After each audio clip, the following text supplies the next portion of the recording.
Hello, Luke. Welcome to lesson 91. So today we're going to be talking about the multiplicative property of inequality, and then we'll spend a little bit of time talking about spheres. All right? So to begin with, let's look at this first item, multiplicative property of inequality. Well, this deals with, of course, inequalities. All right? So we've been working a lot with equations, right? So we've been discussing things like systems of equations or even just basic linear equations. So things like 4x plus 6 is equal to 12, something like this, right? And we've been solving these equations. And there have been rules that we have been learning and using when solving these equations. So we've learned how to add or subtract things from both sides. Remember, whatever we do to one side, we can do to the other, and it doesn't change the value. And that's a very important tool because that allows us to isolate the x, right? We can subtract the 6, right? And we know how to do all this. We also have learned the property of multiplication and division for equations. We've learned that you can multiply or divide anything as long as you do it on both sides of the equation. And that's really helped us because we've been able to get the x by itself, by division in this case, right? So those are two, anyway, of the rules that we've been really looking at with equations, and they're hugely important. We use them all the time. But today, what we will be looking at are not equations, but actually kind of the opposite of that, an inequality, okay? So we're looking at things that might look something like this. 3x plus 6 is greater than 4, okay? So it's a little bit like an equation, at least in setup, right? We have kind of a left side and we have a right side. But they're joined together not by an equal sign, like they are over here. Here they're being joined by an inequality. All right, so it's quite a bit different. We're not quite saying the same thing here. We're not saying the left side is equal to the right side. We're saying the left side is bigger than or greater than the right side. So how would we solve for x if we have an inequality instead of an equation? Well, the good news is that I'll say most of the rules for equations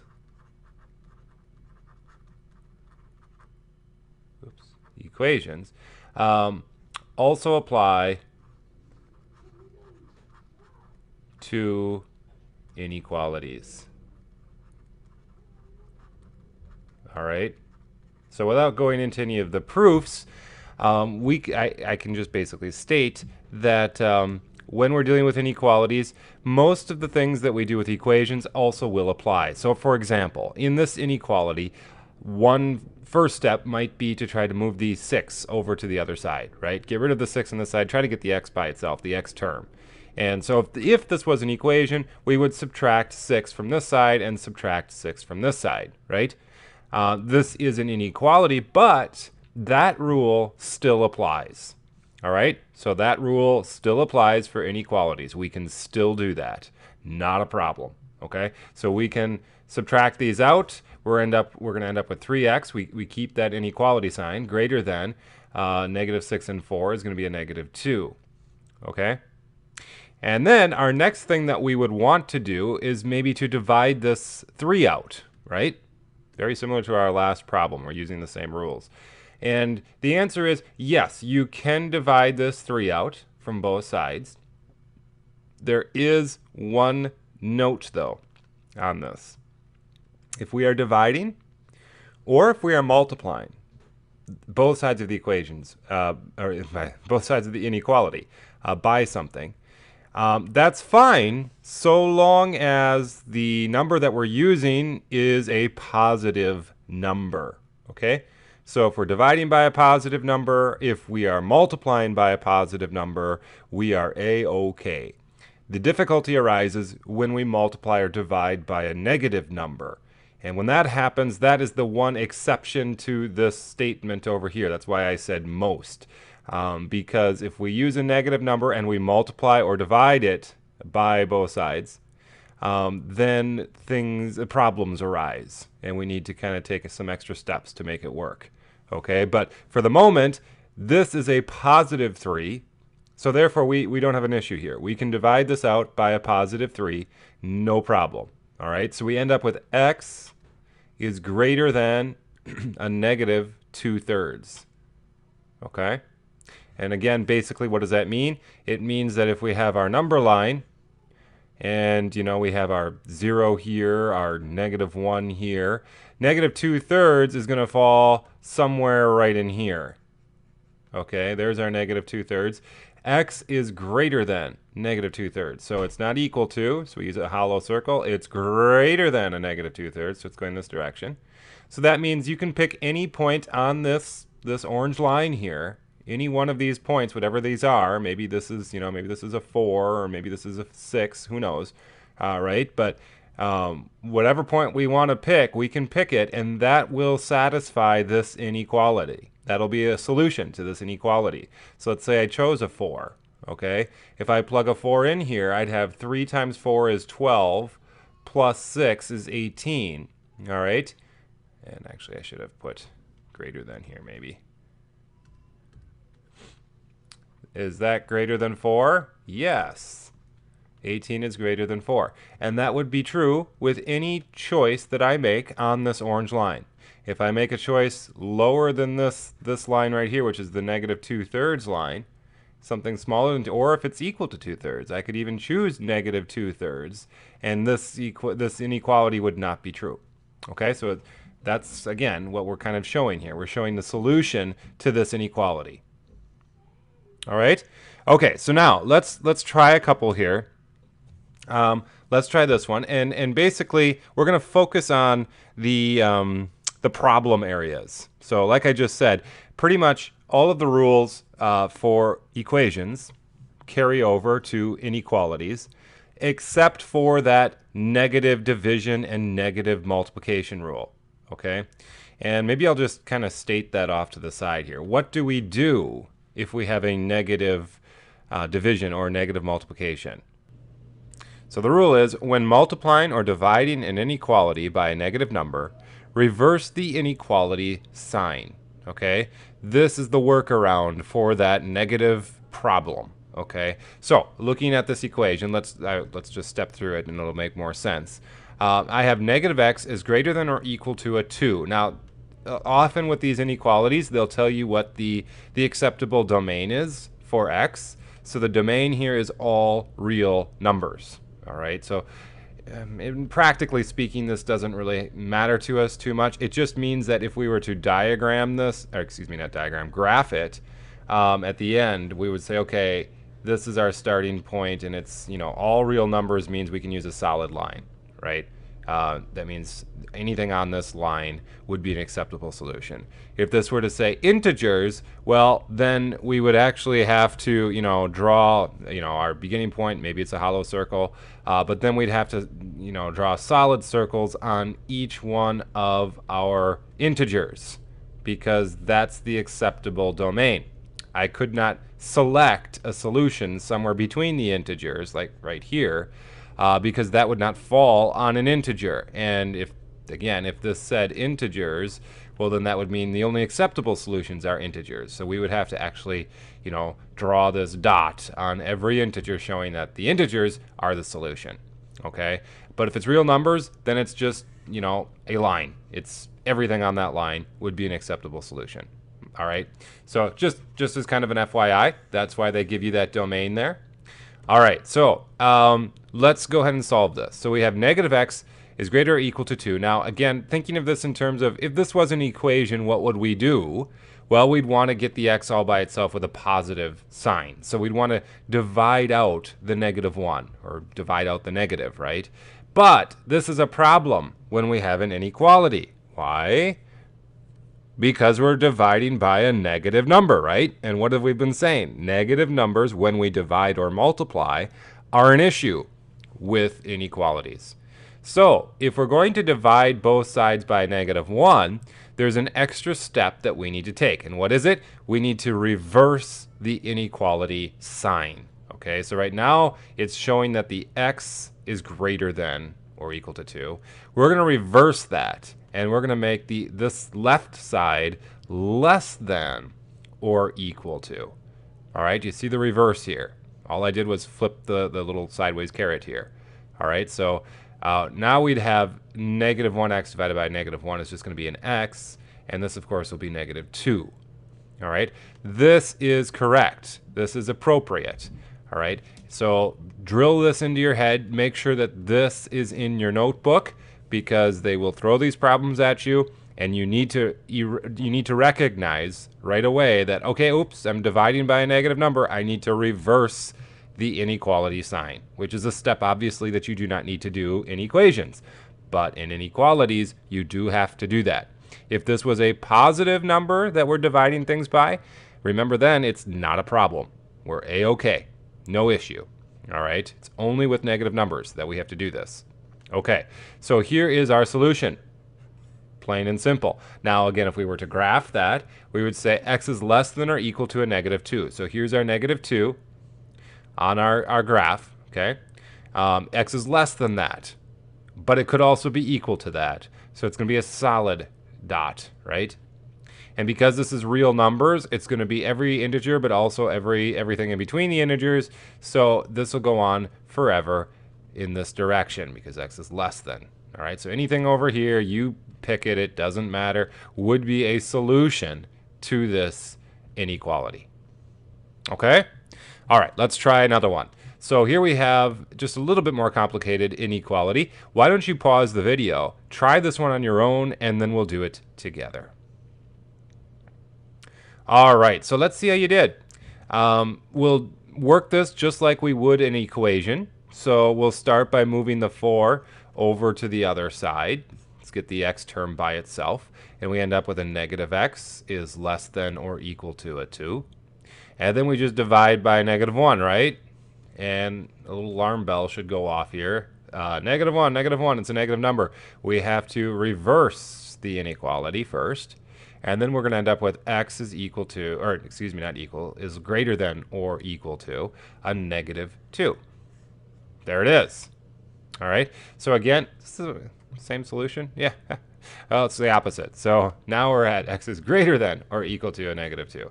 So if I asked you to graph this, we would put our number line. Ooh, it's a terrible number line. Let's try to get a straight line here.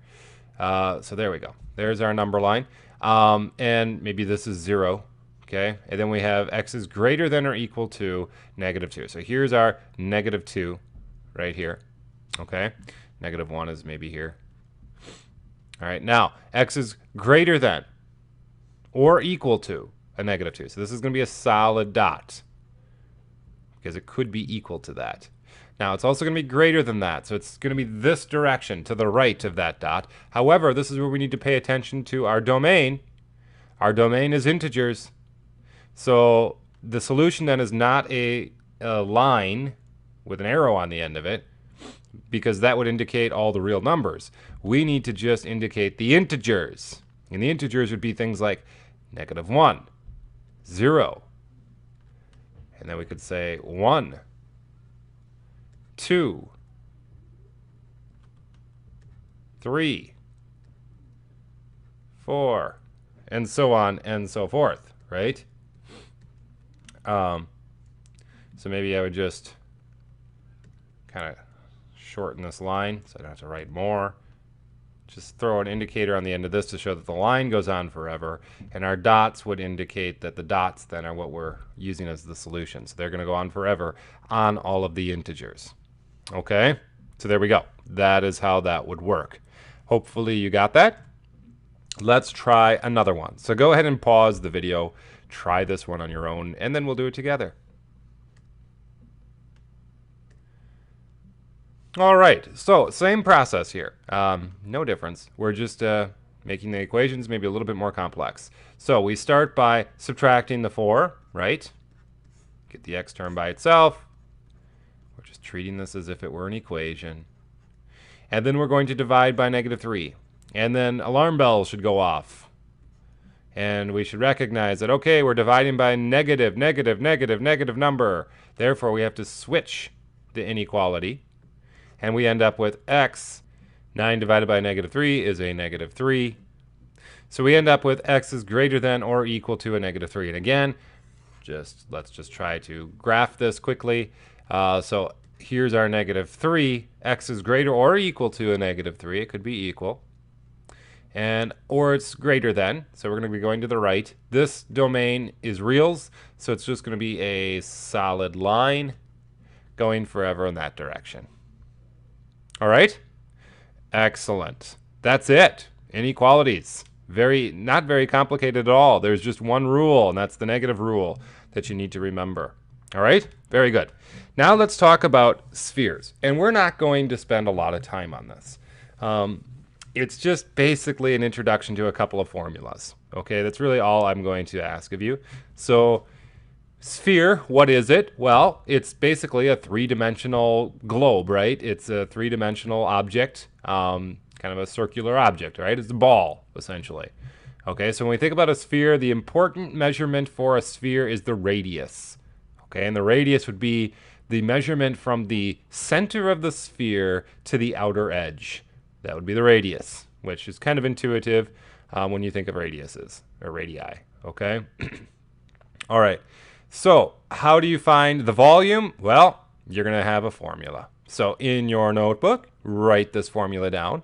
This is the volume of a sphere. It's 4/3 times pi times r, which is radius, cubed. All right, now we are not going to go into the proof of that. It's pretty complex. So we will just take it on face value and trust that this is the correct formula for the volume of a sphere. So have that in your notebook, and if they ask you to find the volume of a sphere, pull out this formula and use it to solve for the volume. All right?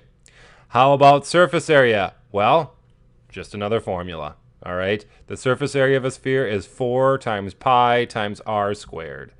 Think about it as, I think the book mentions this, the pi r squared section here, that's just the area of a circle, right? That's the formula for the area of a circle. So the surface area of a sphere is 4 times that. It's like 4 circles with the same radius. All right? But in either case, put these formulas in your notebook, and we will use them as needed when they ask for these particular things. All right, so maybe we'll do one example of each. So let's say that this radius is, I don't know, let's say it's a 4, okay? So the radius is 4 units. Maybe it's 4 meters. Okay, so if it's 4 meters, how would I find the volume for this sphere? In other words, how much space would this sphere take up? Well, we're just going to plug that right into the formula. So we have 4/3 pi times, and you know what? I'm gonna actually make this a little bit easier for us because I'm a nice guy. Let's make this 3 meters. I like that better, maybe.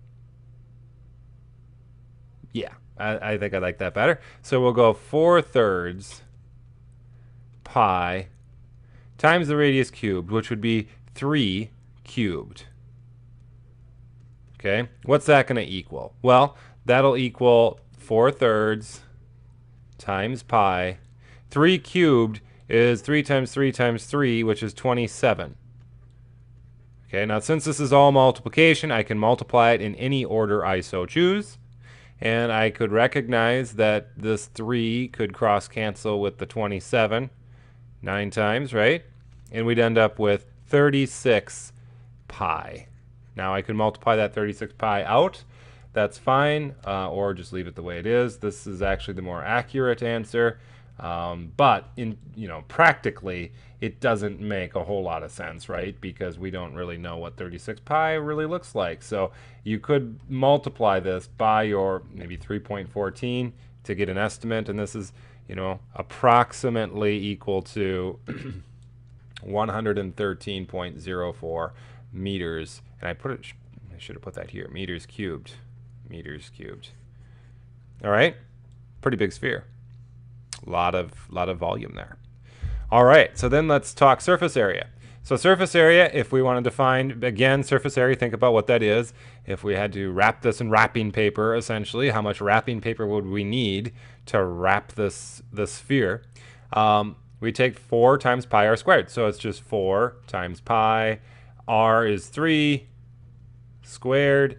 We end up with 4 pi times 9, which is 36 pi, which looky there. It's actually the same thing as the volume. Only this is going to be 113.04 meters squared, not cubed. Because remember, cubed is volume, squared is area. All right? So there you have it. It actually, in this particular case, it turns out that it's 113.04 meters cubed. That's the space that it takes up. And there's 113.04 meters squared. That is the surface area that it's being used, is being used. They will not always be the same. All right? But in this case, they turned out to be the same numbers. Okay? All right. Very good. So we will stop here. Good luck on your seat work, and I will see you tomorrow.